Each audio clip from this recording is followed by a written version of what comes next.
Welcome to Park&Fly. Park&Fly is located on level 3 of the P2 car park at the Brisbane domestic terminal.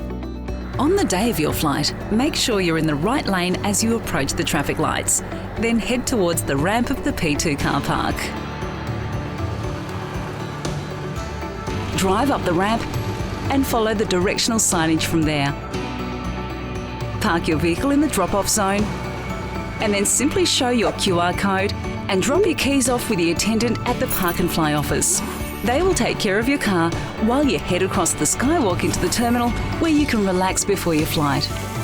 When you return, simply collect your keys from the attendant at the same Park&Fly office and they will direct you to where your car will be waiting for you in the returns area.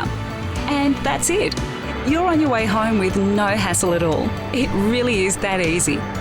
Park&Fly, just another way in which Brisbane Airport is ensuring you enjoy your journey from the very first step.